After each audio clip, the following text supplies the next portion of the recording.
Sejam bem-vindos à PsicoTV. Hoje temos à conversa a doutora Ana Luísa Conduto para falarmos sobre psicologia forense e o direito.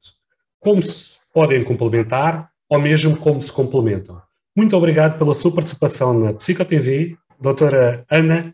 Para darmos início à nossa conversa e para melhor entendermos o tema de hoje, pergunto-lhe o que consiste ou no que consiste a psicologia forense?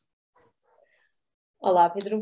Antes de mais, muito obrigada por este convite. É um gosto estar aqui convosco e partilhar convosco aqui a minha visão. Há várias definições teóricas, não é? Encontramos em vários manuais ideias teóricas sobre o que é a psicologia forense. Eu vou-vos dar a minha visão mais prática daquilo que eu entendo que é a psicologia forense. Psicologia forense deve ser uma resposta, ou uma das respostas, ou um dos auxiliares nos processos da justiça, que vai para lá do direito. Nós falamos muito do direito, mas na verdade, quando falamos do direito, nós estamos o direito vem cumprir a justiça, aquilo que se entende que é a justiça. E a psicologia deve ser uma ferramenta também no cumprimento desta justiça com auxílio ao direito. E quando falamos aqui do auxílio ao direito, muitas vezes as pessoas pensam só no psicólogo, aquele que vai ao tribunal, ou aquele que vai fazer avaliações para o tribunal. Sim, também tem essa função, ou essa importante função, e aquilo talvez que seja mais conhecido são as perícias, não é? As perícias psicológicas, ou as perícias de personalidade, mas há muitos outros papéis ligados à justiça que os psicólogos devem assumir. Por exemplo, na definição ou na elaboração das próprias leis. Quando nós estamos a falar, por exemplo, em lei penal, mas não só, na lei civil, nós estamos a falar de instrumentos para regular comportamentos humanos. Ora, a psicologia, por excelência, não é? É a ciência que estuda o comportamento humano. Portanto, a opinião da psicologia na própria formulação das leis deve ser tida em conta. Não é, isto não acontece em Portugal, mas deveria começar a acontecer, começar a haver comissões com psicólogos especialistas nas áreas que estejam a ser abordadas, que a legislação esteja a ser elaborada ou revista, de modo a darem também pareceres sobre, dentro daquilo que é o conhecimento científico da psicologia, qual é que deve ser o caminho tomado. E depois, obviamente, o legislador, quem tem a técnica de legislar, não é? As pessoas de direito, então, depois formularem, obviamente, o texto e as questões depois inerentes à formulação deste texto. Mas, do ponto de vista do comportamento humano, esta é uma vertente da psicologia e não uma vertente do direito. Depois, se pensarmos noutras coisas, por exemplo, como em Portugal, a Lei Quadro da Política Criminal, que é a lei que define qual é a estratégia que o governo, que o Estado português, durante aqueles 2 anos, deve adotar para prevenir e intervir nas situações de criminalidade. Mais uma vez, aqui o papel da psicologia da justiça é um papel essencial, porque quando falamos, por exemplo, e é um dos crimes de intervenção prioritária, na violência doméstica.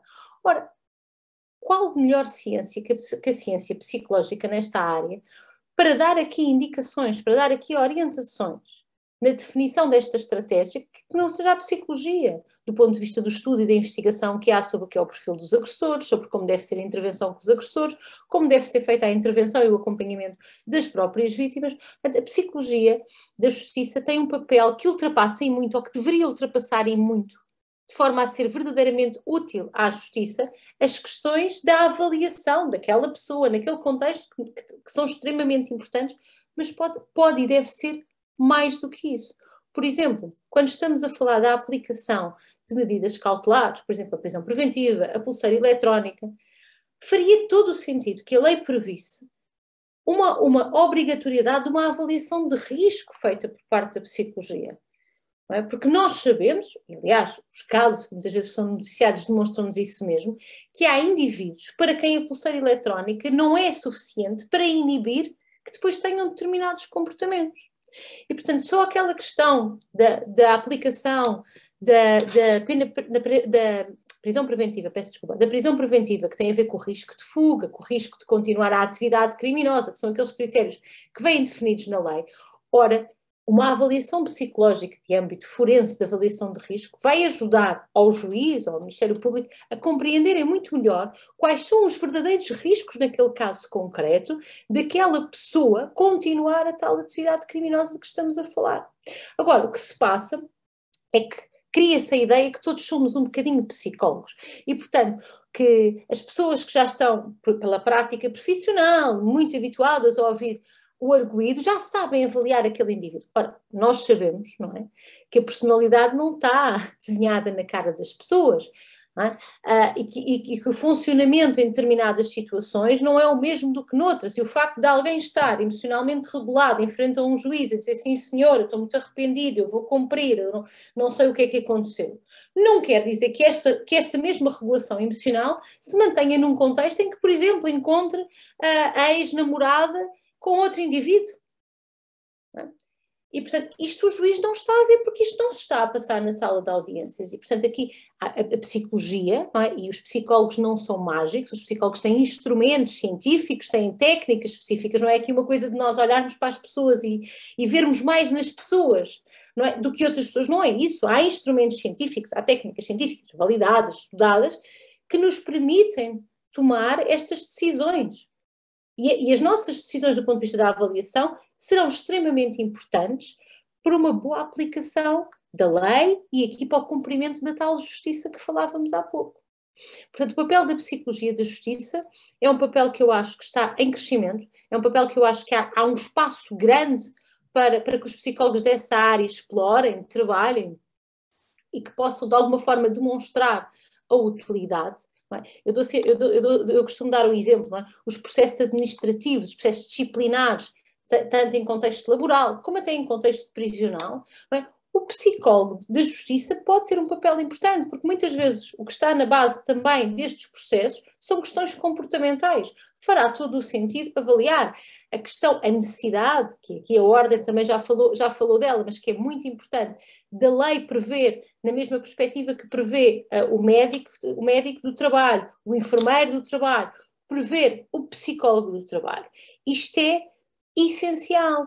Não faz sentido quando nós temos, e agora durante a pandemia, isso esteve muito na ordem do dia e ficou muito bem, não é? Aos senhores governantes falarem da saúde mental, esteve na ordem do dia, dizer-se que temos que proteger a saúde mental, temos que investir na saúde mental, mas depois, na legislação, não vemos alterações que vão ao encontro disto. Aliás, nós ainda vemos na legislação grandes confusões. Quando nós olhamos, por exemplo, para o Código de Processo Penal e vemos que uma perícia de personalidade pode ser feita por um psicólogo, por um criminólogo, por um sociólogo, quer dizer, pode ser feita por toda a gente, como se tivéssemos todas as mesmas competências. Não, isto não quer dizer que sejamos uns mais competentes que outros. Não, temos competências diferentes. E como temos competências diferentes, não estamos todos da mesma forma capacitados para fazer a mesma coisa.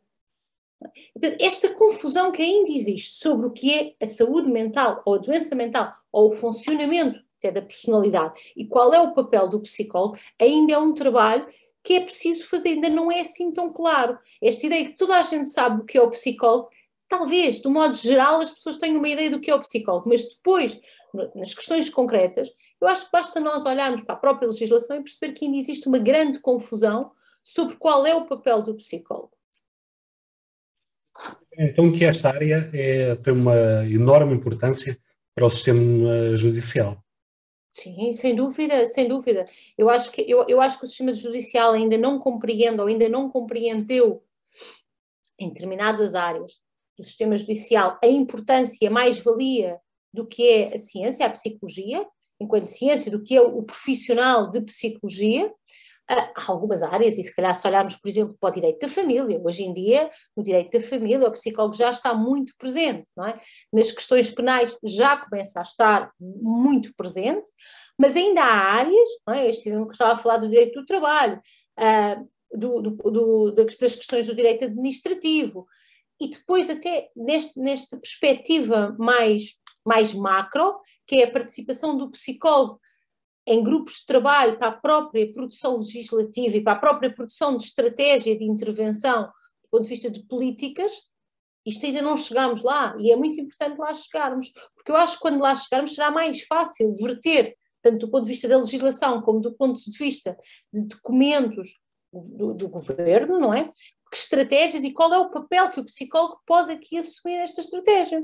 Não faz, por exemplo, sentido, não é? E nós vemos aqui foi finalmente criado, já muito adiante, muito avançado do que era a pandemia, a tal equipa, que está a professora Margarida, de comunicação por causa das questões da pandemia. Não faz sentido que depois tenhamos comunicações do governo sem ter havido sem se ter consultado esta comissão que foi criada.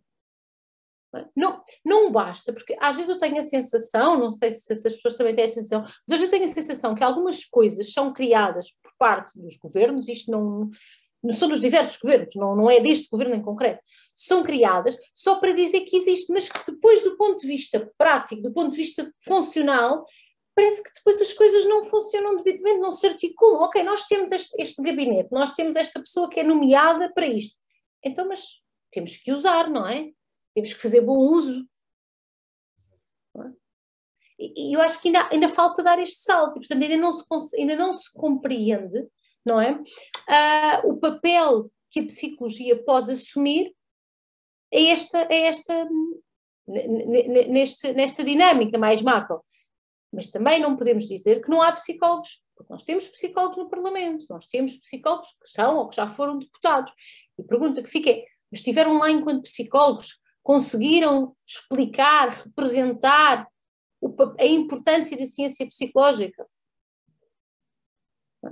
Há, de facto, todo este trabalho para fazer, e que a Ordem terá um papel muito importante nesta matéria, para fazer e para demonstrar que, de facto, a psicologia pode e deve, e é necessária e é útil estar presente a outra dimensão. E em relação ao direito, qual é a relação que podemos pôr aqui a psicologia forense, neste caso, e o direito? São dois conceitos que têm uma relação complementar? Eu tirei formação nas duas áreas, não é? Eu sou psicóloga e já exercia psicologia, já tinha até especialidades na Ordem, quando fiz a formação em Direito, e tirei a licenciatura em Direito e já fiz o primeiro ano de mestrado em Direito. E aquilo que eu sempre fiz, ou o meu percurso no Direito, foi sempre um percurso de juntar, de fazer coincidir aquilo que já eram os meus conhecimentos na psicologia, portanto, todos os meus trabalhos, aquilo que eu tenho feito a nível de investigação no Direito, tem sempre aqui uma vertente da parte da psicologia. Eu acho que eles podem e devem ser muito complementares. Acho que a psicologia tem que abrir mais a linguagem, porque de facto nós vemos às vezes algumas pessoas do direito a dizerem isto, e eu acho que elas têm razão, não é? Que é esta questão de há relatórios que chegam ao tribunal que às vezes nós, psicólogos, são escritos por psicólogos, temos nós próprios dificuldades em compreender exatamente o que é que o colega quis dizer sobre aquilo. Isto tem a ver com as linguagens, assim como há, também há decisões, por exemplo, de tribunal, em que nós lemos aquilo e que não percebemos porque é que o juiz chegou àquela conclusão, porque é que foi tomada aquela decisão. Ou seja, esta questão das linguagens fechadas, que na verdade eu acho que há tanto no direito como há na psicologia, precisa de ser ultrapassada, porque por vezes até temos o uso do mesmo termo, não é? Muitas vezes que são termos que até são da origem da psicologia, mas que se usa no direito, e que se dá significados diferentes. Não é? Eu quando estava a tirar o curso de Direito, deparava mais vezes com situações de ser professores de Direito a falar de termos que são termos psicológicos, que são termos da psicologia claramente, mas que lhes estavam a dar um sentido e um contexto diferente que aquele. Agora, isto gera uma dificuldade na comunicação entre estas duas áreas. Ou estamos a falar de pessoas que dominam as duas áreas e conseguem perceber quando se calhar um juiz está a fazer determinada pergunta ou diz determinada coisa, está a pensar de uma forma, ou está a olhar para aquele conceito de determinada maneira, e depois temos o psicólogo que olha para aquele conceito de outra maneira. Este encontro da linguagem, esta simplificação da linguagem é um caminho necessário. Agora, acho que têm muita coisa em parecido, são dois cursos que têm muita coisa em comum, e isso é muito interessante, que podem trabalhar juntos e que podem fazer de facto coisas fantásticas e produzir coisas fantásticas juntos, mas se calhar ainda estão muito separados por preconceitos. E o sistema judicial? Neste caso, o sistema judicial português recorre suficientemente a psicólogos forenses? Ou eles acham que esta área ainda se encontra muito distante do que se quer em termos de justiça? Eu acho que aqui já começa a ser difícil termos respostas muito generalistas, porque eu acho que há juízes que de facto recorrem muito, há juízes que reconhecem uma grande mais-valia no recurso à psicologia e de facto fazem-no frequentemente, há juízes que não o fazem, ou quando falo de juízes, falo de magistrados e inclui também procuradores que não o fazem. Agora, há aqui uma coisa que nós não nos podemos esquecer. É que muitas vezes não o fazem porque o tempo de resposta, porque há falta de técnicos, há falta de psicólogos nos serviços de justiça, é tão demorado, e isso vai pôr em causa o decurso normal do processo, em que as pessoas optam, as pessoas neste caso, os magistrados, optam por não recorrer também por isto. E, portanto, quando nós fazemos esta avaliação, nós temos que ter em conta que muitas vezes, se calhar, não se recorre, porque o tempo de resposta, o tempo de espera, mesmo das perícias, não é? Da questão das perícias, o tempo de espera é tanto que o tribunal tem receio que aquilo ponha em causa a marcha do processo, ou que demore demasiado o processo e que o processo fique ali parado à espera desta perícia, e se calhar, em alguns casos, que até pediriam, que até lhes faria sentido pedir, pelo tempo de espera, optam por não pedir. Não é? E, portanto, eu acho que o sistema de justiça precisa de reforçar os seus quadros técnicos. Claro que eu digo isto, o sistema de justiça precisa de reforçar os seus quadros técnicos e não consigo, cada vez que digo isto, não consigo pensar que o próprio Serviço Nacional de Saúde tem uma falha enorme a nível dos quadros técnicos, não é? O próprio Serviço Nacional, quando nós encaminhamos, os tribunais encaminham pessoas para tratamento, para acompanhamento no Serviço Nacional de Saúde, temos pessoas a estar não sei quanto tempo à espera de serem acompanhados. Muitas vezes a resposta que lhe é dada não é uma resposta especialista, ou seja, porque nós sabemos muito bem que não basta. Eu não trabalho em todas as áreas da psicologia, eu não sou especialista em todas as áreas da psicologia. Não é? E, portanto, se vou trabalhar em temas muito específicos, com agressores, com vítimas, com questões muito concretas, eu preciso ter formação e ter experiência e prática profissional naquela área, porque senão eu não vou ser competente para trabalhar aquela área. E, a minha resposta não será uma resposta de qualidade. E depois nós chegamos ao Serviço Nacional e aquilo que nós vemos é, não só há uma grande falta de técnicos, não é? Como também há uma grande falta de técnicos especialistas para determinadas áreas que são urgentes.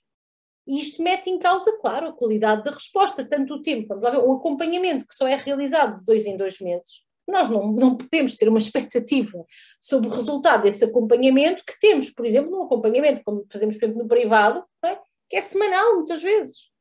A expectativa de resultado não pode ser a mesma. Portanto, de facto, esta questão de não haver meios psicológicos de apoio à justiça começa muito antes disso, começa na saúde, porque nós sabemos, se calhar, se houvessem respostas adequadas, atempadas da saúde, muitos destes casos não chegavam à justiça.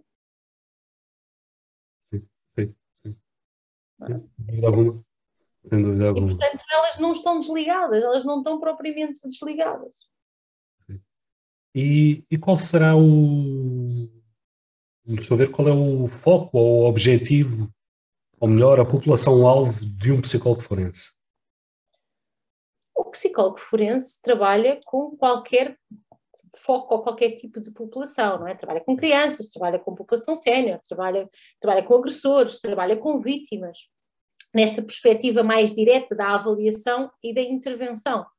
Mas eu volto a dizer, o psicólogo forense também pode e deve assumir aqui um papel muito mais macro, que é trabalhar, não é, do ponto de vista social, do ponto de vista do contexto, do ponto de vista da estratégia.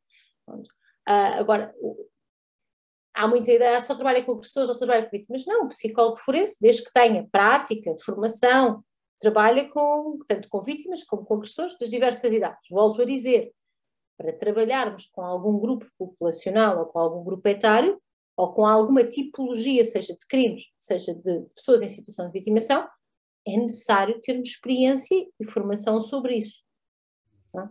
Aquela ideia de vamos ali, tiramos agora a especialidade em psicologia, o mestrado, não é mestrado de idade, em psicologia da justiça e estamos aqui preparados para trabalhar. Não, é uma área complexa que é necessária uma formação continuada, que é necessário fazer supervisão, que é necessário fazer intervisão, que é uma coisa muito importante, que é nós discutirmos casos com os colegas, nós pedimos a opinião de colegas e termos essa humildade, é importante, isto não tem a ver com os nossos anos de prática. Não é? É muito importante esta interajuda profissional, esta partilha, não é? Esta avaliação em conjunto, esta discussão de caso, é muito, muito importante. E, obviamente, a formação continuada. Claro que depois, aqui nas coisas da justiça, é muito importante que estes psicólogos, não precisam de todos disso, é o curso de Direito, não é isso, mas que tenham conhecimentos em Direito. Não é? Nós queixamos-nos muitas vezes de facto, temos pessoas de direito a falar de coisas de psicologia. Mas sobre isto, às vezes, as pessoas que eu fui conhecendo e fui criando amizades e relações com pessoas da faculdade de direito, não é? E com professores, às vezes dizem, Ana, e quantos psicólogos se metem a falar de coisas de direito? É verdade. É verdade. Nós falamos muito disto, de entrarem nas nossas áreas e de fazerem comentários ou darem pareceres. Quantas vezes nós vemos nas formações de psicologia psicólogos a falarem sobre questões que são só questões de direito, não têm nada de psicológico, sem terem formação de direito. Nós também temos aqui que ter cuidado, porque nós estamos sempre muito a queixar-nos que os outros andam aqui a entrar nas nossas áreas e a mexer nas nossas coisas, mas nós também o fazemos muitas vezes. Sem dúvida. Porquê? Porque são áreas complementares, não é? Agora, também é importante, por isso é importante que quem trabalha nesta área da justiça procure formações na área do direito, procure estudar o direito. E aquela ideia que basta ler a lei, está tudo na lei, isto não existe, isto não funciona assim, está longe de ser assim, não é? Senão não havia cursos de direito e senão bastava termos todos a quarta classe, sabíamos ler, estávamos preparados para discutir. Não. Portanto, é preciso uma integração de conceitos, é preciso uma integração de várias áreas do direito para a própria interpretação da lei. E mesmo assim nós vemos pessoas de direito, professores, pessoas muito conceituadas, a fazerem interpretações diferentes. Portanto, não é uma coisa simples. Portanto, não basta eu agora meter para aqui o artigo qualquer, isto diz aqui que é assim e é assim. Não é sempre assim, não é? É a questão da letra da lei, não é? A lei não é só a letra da lei. É muito mais complexo do que isso tudo. E tanto que, como nós não gostamos que vermos um advogado a falar de psicologia, o advogado, com toda a sua razão, não deve gostar muito de quando vê um psicólogo ou outro profissional a falar de direito como tivesse o conhecimento e às vezes a dizer coisas sem sentido. Eu acho que, se calhar, o exemplo mais clássico disto é a questão dos inimputáveis. O inimputável é um termo jurídico, é um conceito jurídico, é um conceito do direito, não é um conceito da psicologia nem da psiquiatria, é um conceito do direito.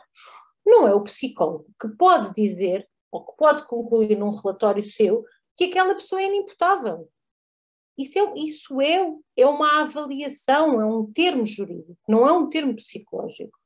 Nós podemos concluir com informação que vai ser útil ou importante para depois o tribunal decidir por uma questão de imputabilidade ou de inimputabilidade. Mas não somos nós. E muitas vezes nós temos psicólogos, psiquiatras e aquela pessoa é inimputável. Já está um passo à frente do que deveria estar. Isso não é um juízo nosso, não é? Isso não é ciência psicológica, isso é ciência jurídica, isso é a aplicação dos critérios da lei. Um excelente exemplo.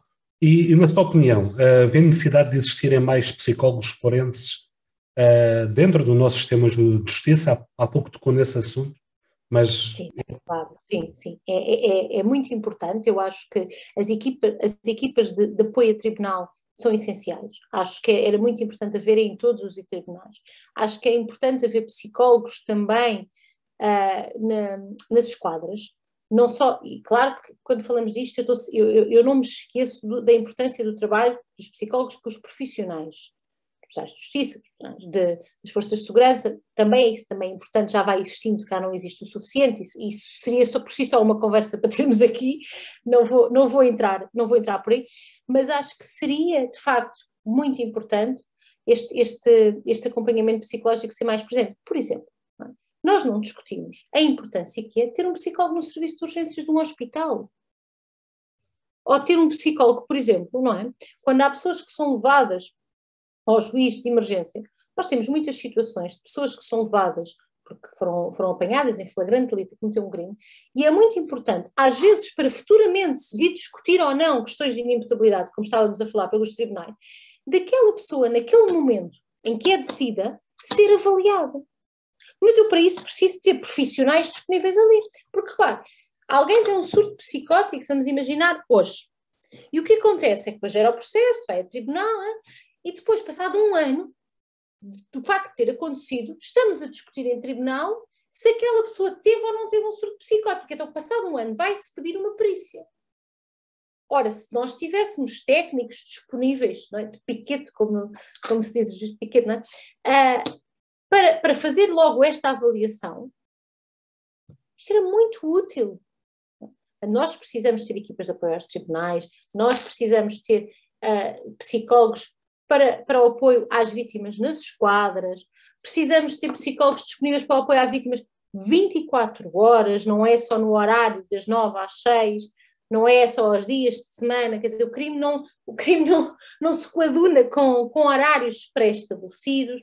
Precisamos fazer todo aqui um trabalho de introdução da psicologia para o caso concreto e, portanto, da existência dos serviços muito grandes, estamos muito longe estamos melhores, okay? Estamos melhores, temos mais coisas, temos mais respostas, mas ainda estamos muito longe de um ponto, não falo de ideal, necessário, adequado ao nível da resposta, e depois precisamos daquela discussão mais macro e daquela introdução da psicologia nas discussões mais macro, do ponto de vista mais das estratégias políticas. Isto não tem nada a ver com partidos, as pessoas às vezes confundem as coisas, políticas, não é? Políticas públicas, políticas criminais. Portanto, precisamos aqui de uma participação mais ativa dos psicólogos e também da parte de quem está a tutelar estas tarefas, também de abertura para chamar, para convidar, e depois para usufruir. Não basta convidar, já tem aqui um psicólogo, agora faz parte. Não, quer dizer, convém, não é? Usar, não é? O trabalho, a informação, a formação que aquele ou que aqueles psicólogos ou psicólogas tenham. Sim, sem dúvida. Doutora Ana Conduto, foi um prazer enorme tê-la na Psico TV. Muito obrigado e até sempre. Muito obrigada.